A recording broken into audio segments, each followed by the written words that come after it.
Psyched podcast. I'm your host, Kaya Roman, and today I am so psyched to bring an incredible leading woman of psychedelic history and lore, Rhoney Stanley. I'm so honored to have this time with her. Let me tell you guys about Rhoney. If you have not read this book yet, I highly, highly recommend you grab a copy. It is steamy and amazing. And I'll tell you what her little bio from the back of the book says. Rhoney Stanley was an assistant in the underground labs where rebel chemists made the psychedelics that energized the hippie counterculture. Today, she is a practicing holistic orthodontist, and this is her first book. But Rhoney, she's so much more than that. And we're going to hear some stories about, her incredible work in the 60s. But she also went on to become a Columbia University School of Dental and Oral Surgery doctor of dental surgery, Columbia University Masters of Public Health, editor for the American Association of Women Dentists Journal, and editor for the Holistic Dental Association's Journal. And her book, like I said, is really amazing. So, writer, surgeon, and underground psychedelic chemist. Welcome, Rhoney. Thank you so much for taking the time to speak with me. Oh, thank you. So, yeah, thank you so much. I want to start by just saying, psychedelics, it's such an interesting time. Like a lot of people are hearing about psychedelics for the first time. Young people maybe are curious or trying psychedelics for the first time and don't even necessarily know the history, and your story is so much an important part of the psychedelic history in this country. And for those of us who do know the history, it's like you were hanging out with the people that are icons, and you're an icon, the Grateful Dead, Timothy Leary, Richard Alpert, Ram Dass, your partner Owsley, Bear Stanley. You guys were the beginning of how LSD came to be, and this was like when the compound was still legal. And community. Yeah, it was a big part of it, right? Right. And it was definitely conscious. And I think that the psychedelic LSD, which it was our psychedelic of choice, not the other ones in the 60s, Yeah. helped us form the community. And we felt that if enough people took LSD and listened to the music of the Grateful Dead on an excellent sound system where the musicians could hear themselves play and the audience could give them feedback of how they felt by their connecting to each other, connecting to the band, their dancing, we would transform the planet. That was our idea. And it was conscious. We wanted the audience, we started the Deadheads. We wanted the audience involved. We wanted that feedback. We wanted to be inclusive rather than exclusive. So I mean, it's such a beautiful vision. It was a very idealistic mission. I think for somebody listening who maybe has never had that transcendent experience, they might not know what you mean. Could you describe what you mean? What is the quintessential experience that you were hoping to give people? And also I do agree with you that I want to say that a lot of people who took blotter acid or from the parking lot or special K or MDMA, ecstasy, that's not psychedelic. Psychedelics. Yeah. And to have a true psychedelic, you would experience the divine. You experience the divine in yourself and in others, and you would see the connection, and you sort of melt into a beingness that's everything and includes all of us and the earth and the ground. And that feeling of oneness, and it's sort of a comfort because you realize that that's in you is in you as well. That is the psychedelic experience to me. And the music can bring you there, and meditation can bring you there, and practice like a yoga practice or any practice that you're serious about, that you're devoted to, can bring you there. But psychedelics help. And many people who later became our leaders in the spiritual movement started with a psychedelic experience. And at a Sasha Shulgin party this weekend, I met a meditator who was saying that there are many meditators who have never taken psychedelics. Right. Now they're considering, and they're going to do a program of bringing psychedelics to meditators so that they can even experience more the beloved and the connection with goddess.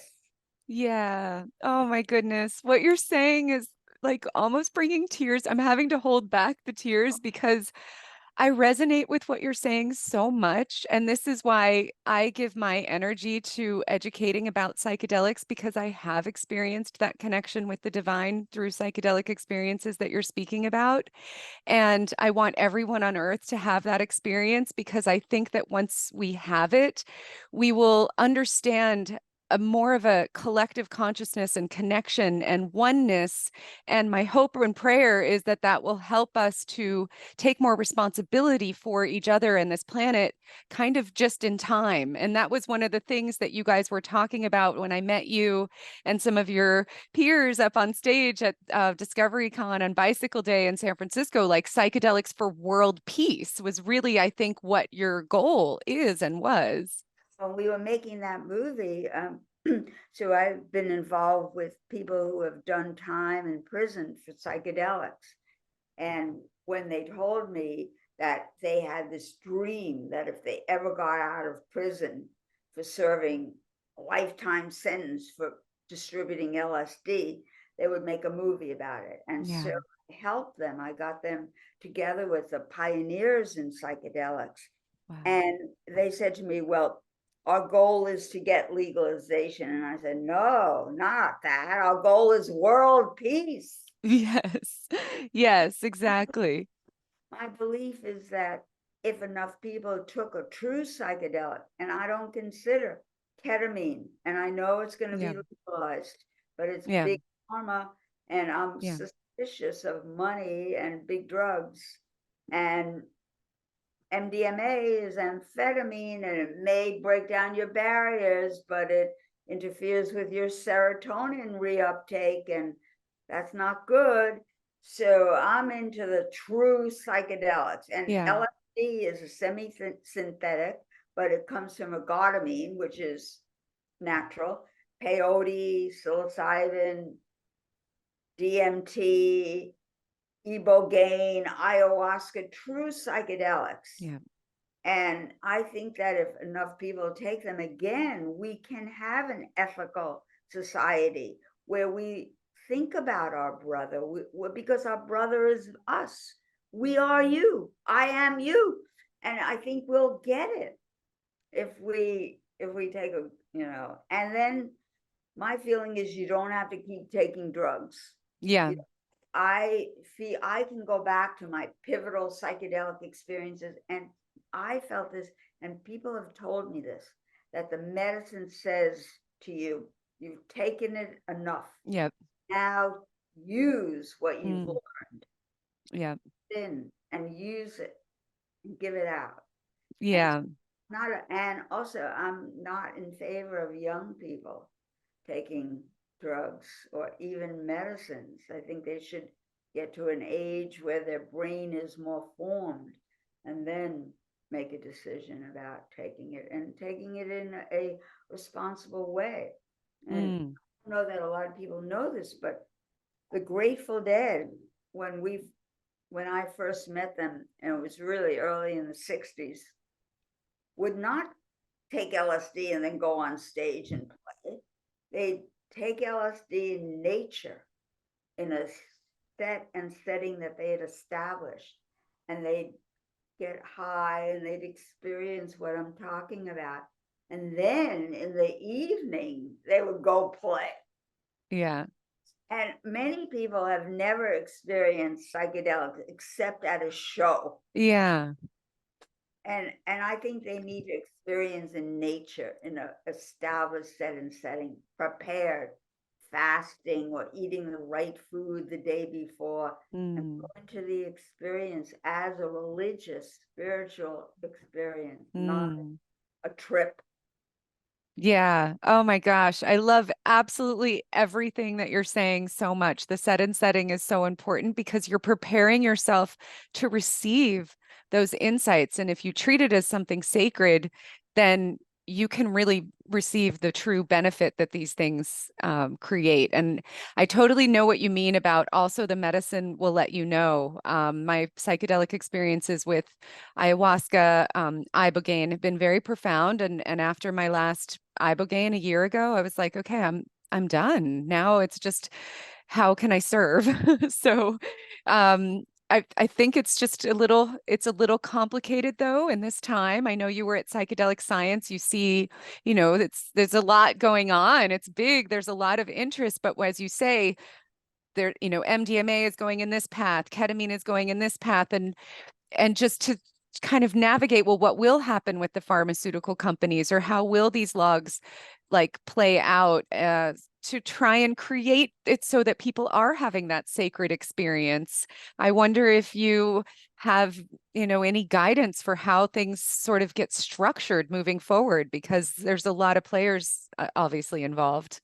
But I actually think that the people involved, and there are a lot, and I've met some of them, the physicians and psychiatrists and therapists who are using ketamine and MDMA mainly, don't really understand or haven't researched enough the side effects and Mm, long-term effects. And I think what their strategy is because ketamine and MDMA are synthetics, and a drug company like J&J or Pfizer could produce these drugs, we mm-hmm, have financial backing to get these on market and to mm-hmm, legalize. So let's go that path. mm-hmm. I disagree with that. I feel like it's a capitalistic compromise. They Yeah, I hear got you. a way to get it passed, and they think, oh, well, this is a first step. But I've seen too many times the first step is the only step, and we Right. stuck in now ketamine and MDMA being called psychedelics, which they're not. Mm, It's a dissociative and yep. make you disassociate. And when they use it in veterinary medicine, they have to also use Valium because the animals get so rigid in their extremities and Mm, they get spastic that they have to calm down the muscles. So mm-hmm, in order to use the drug, you have to give another drug, Valium. Already doesn't sound good to me, because mm-hmm, anytime you take a drug, you have to metabolize it, goes through your liver or your mm-hmm, kidneys, stress on the system. So that one thing. So that's ketamine. MDMA is amphetamine. The last A in MDMA is amphetamine. mm-hmm, Serotonin reuptake inhibitor. So serotonin is like dopamine. It's a feel-good neurotransmitter. And so what happens is your synapses are flooded with serotonin and you feel good. Oh, the other thing that happens is you get a feedback mechanism in your pituitary gland. Oh, I have so much serotonin. I don't need to make my own. So mm, shut down right. the endogenous, it's called, your self production of serotonin. And now, weeks after you've taken the drug MDMA, you have no serotonin because you shut down your own supply. You usually make serotonin. You have cannabinoid receptors. You make cannabinoid. So you're shutting down your own system by taking outside drugs. I don't like that mechanism. So I honestly, because Owsley Stanley, who was my partner and my mentor, my teacher, said, don't take them. Bad drugs. Mm, No cocaine, no amphetamine, no heroin, no ketamine, no MDMA, bad drugs. No tobacco. When I first met him, I smoked cigarettes. He got me off cigarettes right away. He bought me smoking herbs, and lobelia, which is the active alkaloid in nicotine. And they're all in herbs, and he had me roll my own and put differing amounts of lobelia, the alkaloid that causes addiction, into each one. And I said, well, I got off smoking completely. It's like so much work. But yet somehow LSD was not a bad drug. And, as a chemist and somebody who is making it in a lab, can you explain to me how is it different? First of all, with LSD, you take micrograms. Yep. A full dose is 1/4 of a milligram, not even taking 1 milligram. With these Right. drugs, you take milligrams. Yeah. So thing is a toll on your system. LSD has no physiologic effects. So it doesn't raise your blood pressure. It doesn't cause cardiac arrhythmias, which MDMA amphetamines do, erratic heartbeats, Hmm. and do any of these things. No physiologic effect, doesn't change your temperature. So it's benign. So it doesn't Hmm. have a big toll on your system because you're taking such a small amount. Yet that small amount is fully potent. It's not Hmm. a homeopathic dose, it's a potent dose. Hmm. So that's one reason I liked it. Okay. It And the doesn't, mechanism of action is different than yeah, the these others. action. How is the mechanism of action with LSD, which is a synthetic that you make in a lab, psychedelic in the same way that a DMT, peyote, ayahuasca, ibogaine would be? So, it's taken them a long time to figure out the mechanism of action of LSD. And they think what it is that it's inhibitory. They used to think it was excitatory. Mm, Compounds are either inhibitory or excitatory. So what they feel it does is it inhibits what's called your default mode network. right. You've probably read The about chatter, chatter, chatter, in walk the brain. one foot in front of the other, and Mm, I wake up in the morning and I put on the coffee pot and I have my coffee, and then I drink my coffee, and then I look at my email, and then I yeah. look at that kind of robotic type of behavior. It inhibits it. So Yeah. inhibiting that, it allows the rest of your brain to open up. So it gives you expansive ability. But Hmm. a lot is unknown. And Yeah. it's not easy to know these things. And even if you look at it at autopsy, you don't know what it's going to be like in a live brain. I've studied cranial osteopathy, and Mm, years the theory was that when you're born, after that period when your fontanelles are open, all the bones fuse. mm, But they found out that's not true. There's movement between the bones, and you hmm. change the movement of the bone. That's what osteopathy is based on, the movement of the bones and the fact that all bone and tissue is bathed in fluid. Yeah. And you can move it and you can change it. So Yeah. Yeah. And because I they guess also like with the pineal gland, there's, this idea of being able to access other energies like through the quantum field, through the cranium. So, that's what psychedelics do for you. Now, mm, DMT, I don't know if you've ever read the papers of Terence McKenna a and little Robert bit. Hunter. Robert Hunter, the lyricist of the Grateful Dead, was very into DMT because Mm, he had a dialogue with Terence McKenna because he shared a same experience. And they saw aliens and they went into other dimensions, and they actually could understand the interdimensionality, and that the veil, I often say, between life and death isn't that thick. yeah. Uh, Yeah.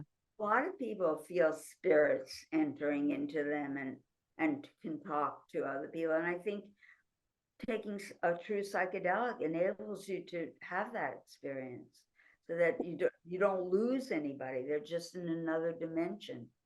Yeah, yeah, I know. I mean, and probably why there's a lot of research now focusing on psychedelics for end of life as well to help people feel more comfortable with making that transition and less fear. But I think that's a really good point that you make, not just for the folks that are at end of life, but their loved ones to also feel more comfortable, like, oh, my loved one's about to go on a new adventure, but they're not going to be gone because Yeah, that veil is them. thin. I mean, once you experience it, you realize that.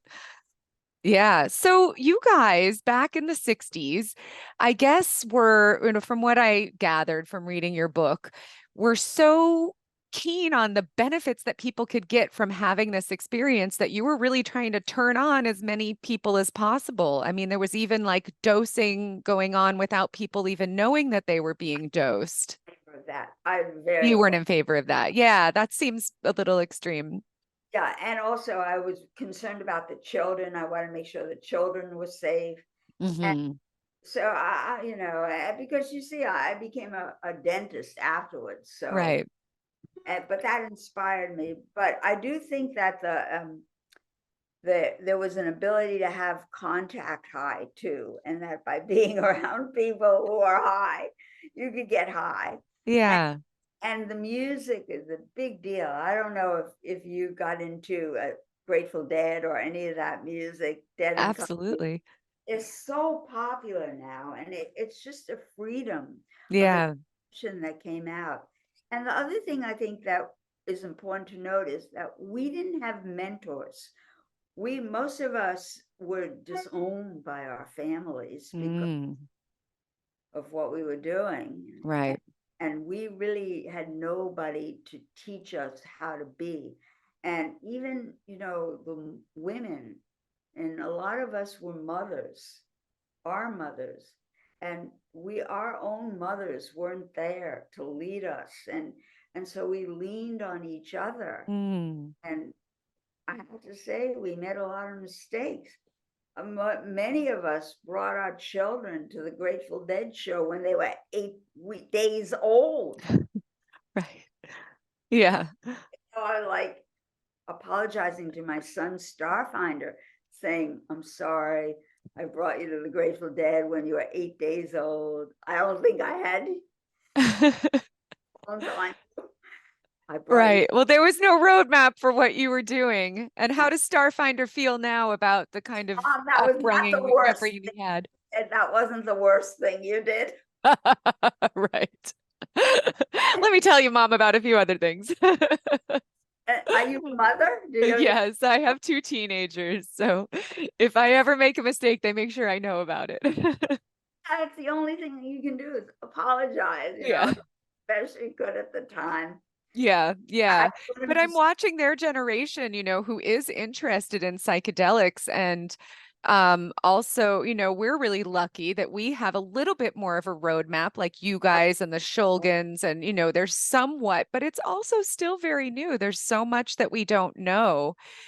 So I'm doing. curious to hear you saying about, how you feel like young people should wait. I think they should wait. I do. I think, Yeah, like until a certain amount of brain development is complete, and maturity, to be able to handle the intensity of what could ego come loss. forward. It's ego loss. That's the main Mm, psychedelic experience, because for me to be you, I have to lose my ego right. and be able to merge and understand. And so that's a big deal, ego loss. It's not Yeah. easy. For many people, they cling to self. I'm very strong. I can do this. I can take it. I make everybody feel good every day.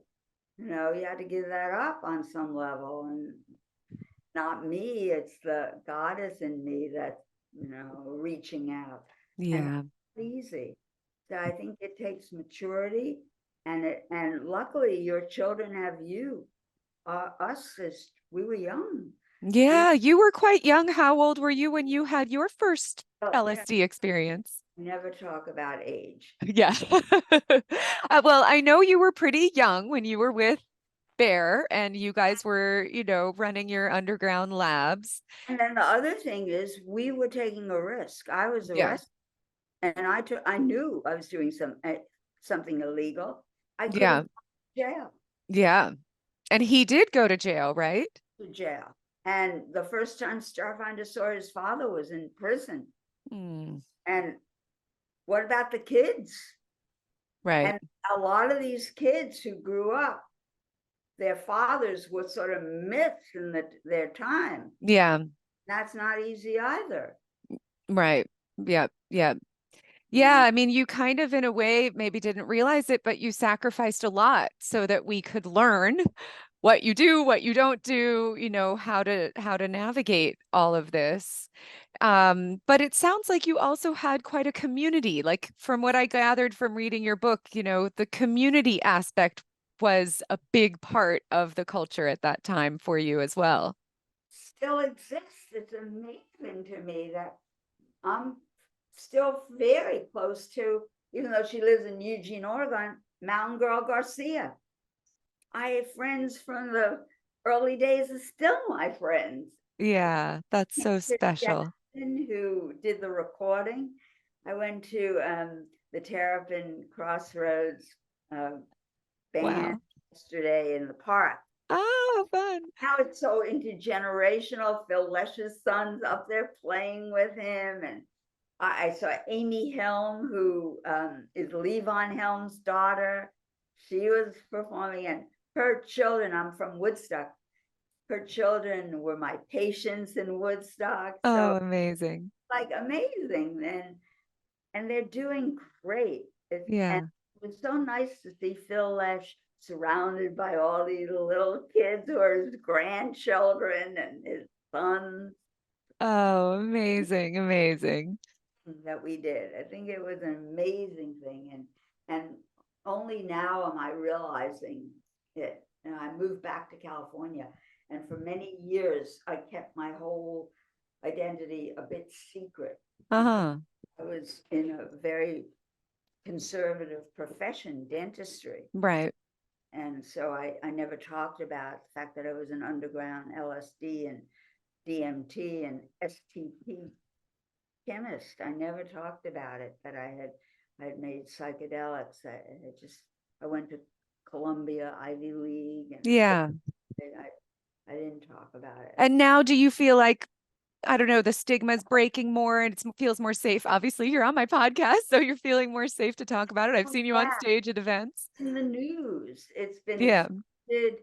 Psychedelics in Australia, John Hopkins. I met somebody who's doing psychedelic research at Columbia, my alma mater, Yeah. UC Berkeley. So it's in the news. It's being much more accepted. So the fact that I was a pioneer is getting acknowledged and respected. Yes, as it should be. I mean, really, thank you so much for everything that you did and for being now this voice of wisdom for those of us who are trying to navigate it. I'm really grateful that you are sharing your story. And Oh, I definitely, want to recommend again, I know my background's making it so you can't see this, but Owsley and Me, Rhoney's book is so incredible. And Rhoney, the LSD and the stories are amazing, but so's the sex. I got to mention the sex because it seemed like, that time of free love, that was kind of a big component of what was going on as well. before disease. Now you have to be so careful. Right. We had a lot of fun, and try not to hurt anybody. Yeah, yeah. Well, it seemed like there was a lot of love, just Uh, it was a lot of spirit of let's all take care of one another and let's help heal the planet. And I love that spirit. And I just wonder, if you have any advice for folks that are moving forward now with psychedelics in the industry or just in their own personal lives. You've given us some words of wisdom, but any other kind of advice that you want to leave our listeners with? okay. I think you're doing really well. I am so impressed with this younger generation, that they're responsible and they're smart.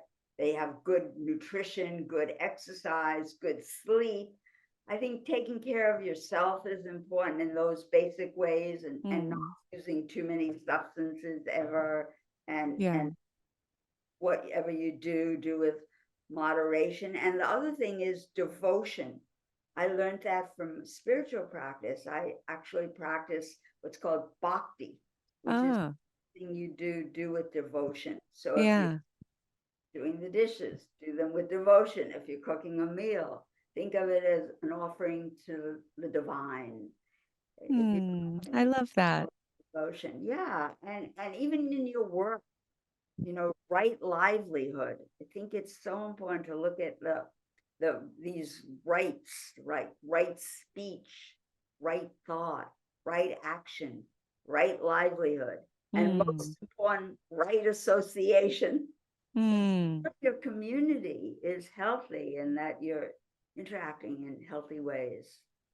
Yeah, I love that so much because if you're living your life with a spirit of devotion, having a profound psychedelic experience also with coming to it with a spirit of devotion and reverence for that experience, it can enhance and open, but doesn't need to become the entire focus of your life, right? It's more like live your entire life with a spirit of devotion and bring this in to enhance when you're ready for that next level of awareness. I love the way you say that with reverence. Yeah. I do think there's a sacred quality. The fact that you're alive has such a sanctity about it. So to think of it as having reverence for your life. Yes, beautiful. I also find important is I think it's called ahimsa, which is an attitude of nonviolence. Mm, To have that attitude of ahimsa towards yourself, an attitude yeah. of nonviolence towards self, Mm, is I think is important to keep in your forebrain, in your daily action, to make sure that you're protecting yourself. yeah. Oh, so beautiful. Rhoney Stanley, everyone. Thank you so much for taking this time with us. Really, I feel like I've just been drinking in your wisdom and your stories, and I appreciate your work so, so much. Oh, And if there's any way that people can, follow along with you or keep in touch with you, would you recommend they pick up the book or any oh other yeah, ways? I love my book, and I Yeah, wrote. I love your book too. I don't know if you know who Tom Davis is. He was a humorist on Saturday Night Live. He wrote a lot of the sketches we all love from Saturday Yeah. Night Live, and a friend of the Grateful Dead. And when he finished his book, he had to hold back because Al Franken was running for the Senate, and he tells a lot of very lurid stories about Al in his book. And so he said, let me help you get yours published. And so he helped me, and he's on the cover as Yeah. my helper.